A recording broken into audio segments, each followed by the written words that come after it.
Hi friends, मैं आप लोगों के लिए इलेक्ट्रोकेमिस्ट्री का तीसरा लेक्चर लेके आया हूं, जो कि है गैल्वेनिक सेल में यूज होने वाला सॉल्ट ब्रिज। तो चलें बात करते हैं सॉल्ट ब्रिज का।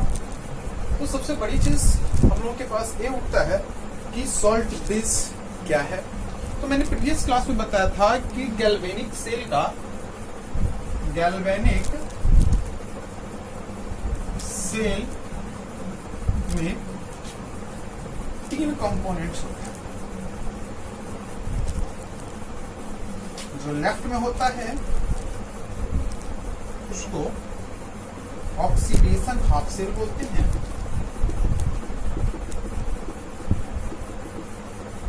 जो राइट में होता है इसको रिडक्शन हाफ सेल बोलते हैं,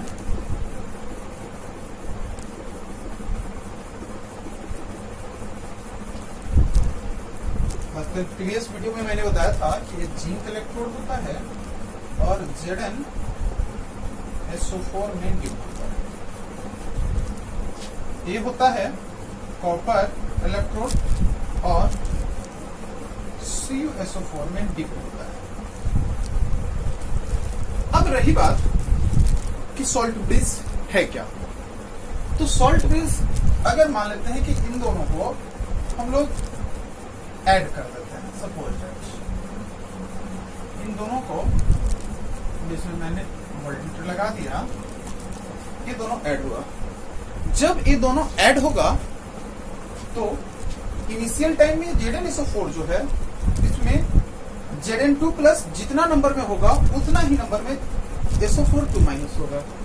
चूंकि दोनों आयन इक्वल नंबर में होते हैं, जिसके कारण ये सॉल्यूशन जो होता है वो न्यूट्रल होता है। जस्ट उसी तरह से जितना कॉपर आयन होगा उतना ही सल्फेट आयन होगा, जिसके कारण ये भी सॉल्यूशन हमारा न्यूट्रल रहेगा।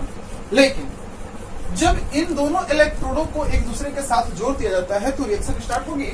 और रिएक्शन स्टार्ट क्या होगा कि ये जो जिंक है ये डिप्ड होकर हुआ है और क्या बन रहा है ZnSO4 मतलब Zn2 प्लस। यानी कि जब इसमें चेंज करेगा तो Zn2 प्लस 2 इलेक्ट्रॉन निकलेगा। ये रिएक्शन इतना जल्दी कंप्लीट होता है। कंप्लीट होने के बाद चूंकि यहाँ पे सॉल्यूशन अब जो होता है उसके ऊपर चार्ज आ जाने के कारण, पॉजिटिव चार्ज आने के कारण ये जो रिएक्शन स्टॉप कर जाती है। ठीक उसी तरह से यहाँ पे कॉपर डिप्ड है, जस्ट इसका अपोजिट रिडक्शन करवाएंगे तो यहाँ पे ये जो सॉलिड स्टेट में था इक्वस हो गया। यहाँ पे Cu2 प्लस जो है ये 2 इलेक्ट्रॉन को गेन करेगा और गेन करने के बाद हमारा कॉपर सॉलिड में चेंज करेगा। ये भी रिएक्शन जल्दी ही कंप्लीट करता है और ये भी रिएक्शन कंप्लीट हो गया। अब दिक्कत क्या होने लगती है कि अब तो फिर जब रिएक्शन कंप्लीट हो गया तब फिर इधर से तो कोई मतलब चार्ज पास नहीं होने लगेगा, इलेक्ट्रिसिटी पास नहीं होगी। तब क्या होता है कि इन दोनों सेल के बीच में इलेक्ट्रिकल कांटेक्ट को एस्टैब्लिश करने के लिए और डायरेक्ट लिक्विड जंक्शन को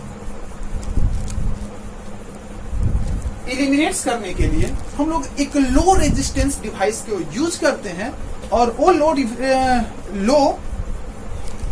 रेजिस्टेंस डिवाइस जो होता है वो सॉल्ट ब्रिज होता है। Salt bridge U shaped tube होता है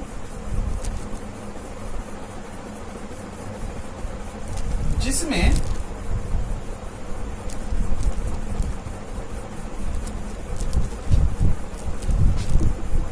KCl, KNO3, K2SO4 वगैरह भरा हुआ है। तो क्या क्या इसमें भरा हुआ है? KCl, KNO3, K2SO4 etc। अब कहेंगे कि सर इन्हीं सॉल्ट्स का यूज क्यों कर रहे हैं? तो इन सॉल्ट्स का यूज करने का रीजन ये है कि सारे सॉल्ट्स का ट्रांसपोर्ट नंबर लगभग 0.5 होता है।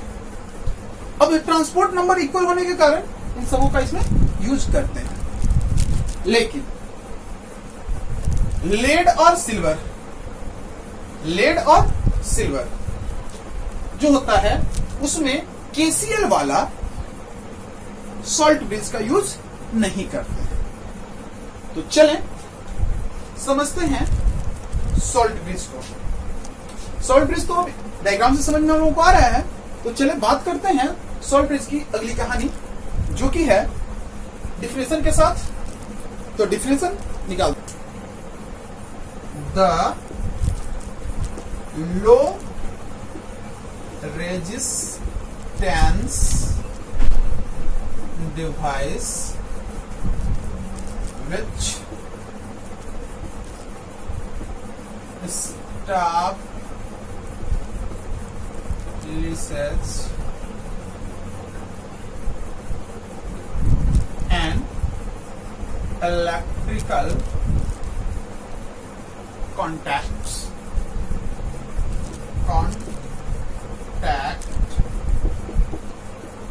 between two half cell and which eliminates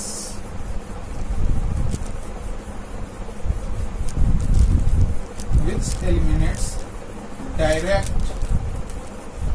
liquid junction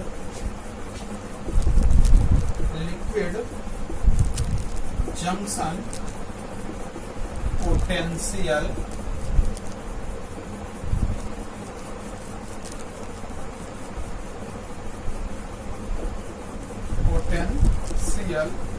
of galvanic cell,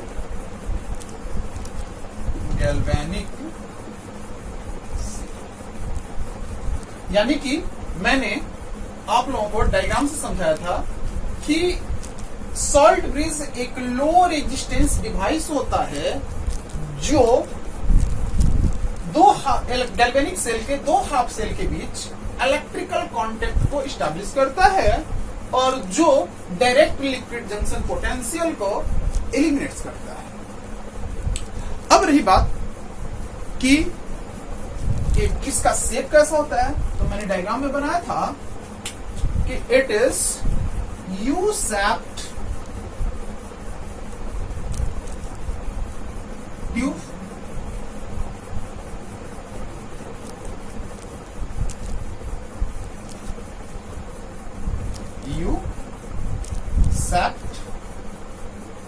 tube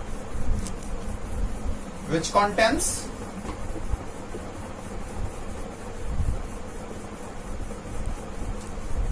KCl, KNO3, K2SO4, etc. Because its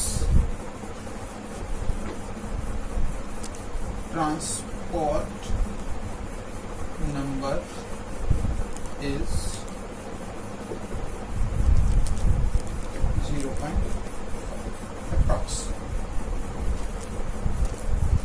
तो इसके कारण KNO3, KNO3, K2SO4 etc.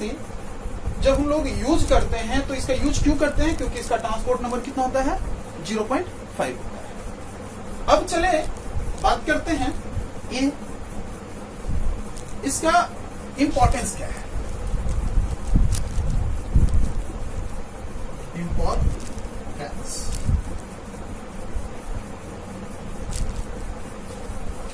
Importance को समझते हैं तो फिर से डायग्राम को लेते हैं और डायग्राम को लेके सर ये है हम लोगों का एक गैल्वेनिक सेल,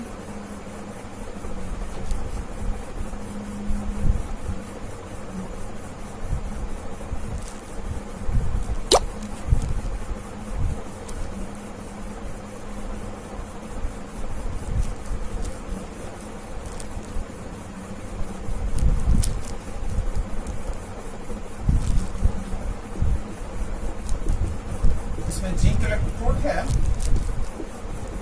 और जिप्ड है ZnSO और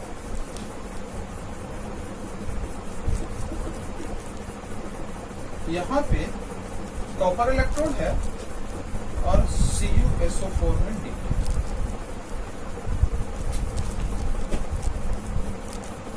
इन दोनों के बीच में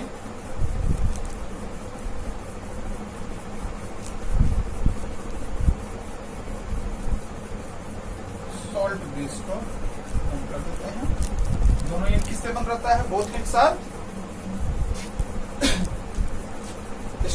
क्लोज बाय द अगर अगर। जब पहला काम क्या किया, इंपॉर्टेंस, चलिए देखते हैं। पहला इसका इसमें क्या कर रहा है कि इलेक्ट्रिकल कांटेक्ट एस्टैब्लिश करता है। तो पहला पॉइंट हो गया establish the an electrical contact between two half cell। पहला काम क्या, दोनों हाफ सेल के बीच इलेक्ट्रिकल कांटेक्ट को इस्टेब्लिश किया। दूसरी बात, इस्टेब्लिश मतलब स्थापित किया। अब दूसरी बात क्या कर रहा है कि इलिमिनेट्स कर रहा है डायरेक्ट लिक्विड जंक्शन को। Eliminates direct liquid junction of galvanic. अब तीसरी बात की बात करते हैं। तीसरी बात कि इसके ट्रांसफर को इसमें रोका और इसके ट्रांसफर को इसमें, मतलब ZnSO4 को न CuSO4 में जाने दिया और न CuSO4 को ZnSO4 में। Prevent the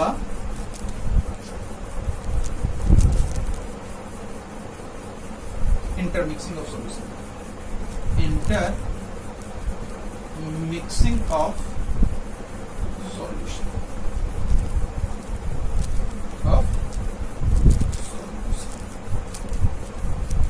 चले चौथी पॉइंट, तीसरी पॉइंट है वो ना है, सो देखते हैं। मैंने पीछे बताया था, अभी बताया था कि जब एनोड रिएक्शन होता है तो Zn जो है एट एनोड, एनोड पर क्या होता है, Zn 2+ में चेंज करता है, 2 इलेक्ट्रॉन छोड़ देता है। At cathode copper,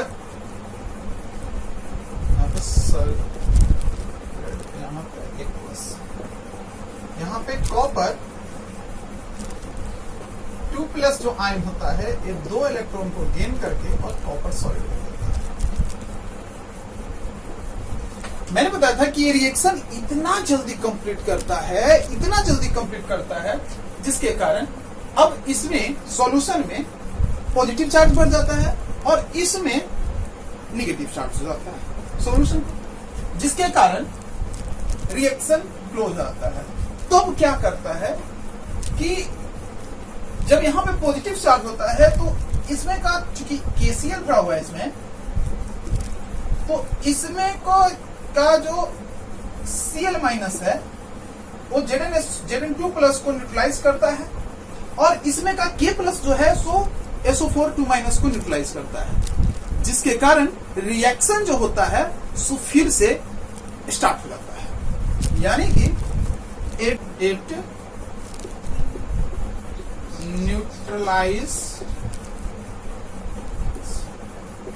the electrolytes